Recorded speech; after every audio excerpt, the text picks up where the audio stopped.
लोकसभा चुनाव 2024 के लिए इलेक्शन कमीशन ने तारीखों का ऐलान कर दिया है, जहां प्रदेश की 29 लोकसभा सीटों के लिए 4 चरणों में मतदान होगा, जिसे लेकर नरसिंहपुर जिला कलेक्टर शीतला पटले ने प्रेस वार्ता कर मतदान केंद्रों सहित मतदाताओं को जागरूक करने को लेकर जानकारी दी।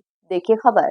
लोकसभा चुनाव जी, जैसा कि आप सभी को विदित है कि हमारे चुनाव आयोग द्वारा कल हमारे लोकसभा चुनाव की घोषणा कर दी गई है। उसी के साथ ही साथ एमसीसी ऑलरेडी हमारी एक्टिवेट हो गई है।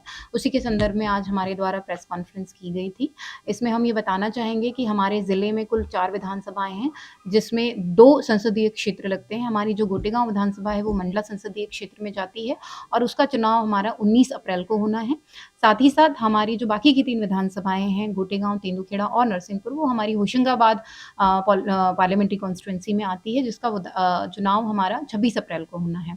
इसी के संदर्भ में आज हमारे द्वारा ये प्रेस कॉन्फ्रेंस कॉल की गई। अच्छा मतदान हो इसके लिए क्या तैयारियां करके रखी हैं? जी, अच्छा मतदान हो इसके लिए लगातार हमने अपनी जो मतदाता सूची है उस पे कार्रवाई की है, ताकि हमारी मतदाता सूची की हेल्थ बहुत अच्छी बनी रहे।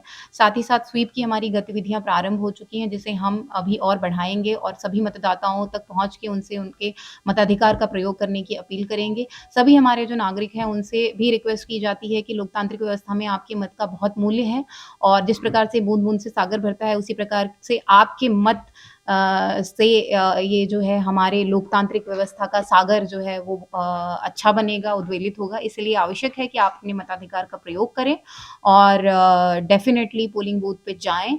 और जैसा कि आपको विदित है, 19 तारीख को गोटेगांव विधानसभा, 26 तारीख को अन्य 3 विधानसभाओं में निष्पक्ष चुनाव के लिए क्या तैयारियां जी, एमसीसी के विभिन्न प्रकार के जो हमारे निर्देश हैं उनके तहत, साथ ही साथ विभिन्न प्रकार के कानूनों के तहत जो हमारा फेयर एंड ट्रांसपेरेंट इलेक्शन हो, जिसमें भी किसी भी प्रकार से मसल और मनी पावर का मिसयूज ना हो, इसके लिए हम लगातार कार्रवाइयां भी करेंगे। हम सख्ती से इस इलेक्शन को करवाएंगे और सभी से अपील है कि कृपया करके ऐसी कोई गतिविधि न करें जो चुनाव की प्रक्रिया को प्रभावित करती हो और लोगों के मन पे इस प्रकार का प्रभाव डालती हो कि वो अपने मताधिकार का प्रयोग उचित प्रकार से न मैम, ओल्ड एज मतदाता या दिव्यांग मतदाताओं के लिए क्या फैसिलिटीज रहेगी?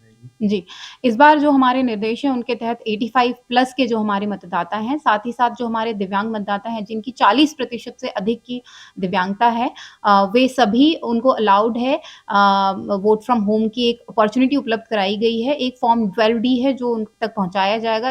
यदि वो फॉर्म 12D में घर से वोट करने का निर्णय लेते हैं, तो ऐसी स्थिति में ARO के पास उनकी डिटेल्स चली जाएँगी और they can vote from home.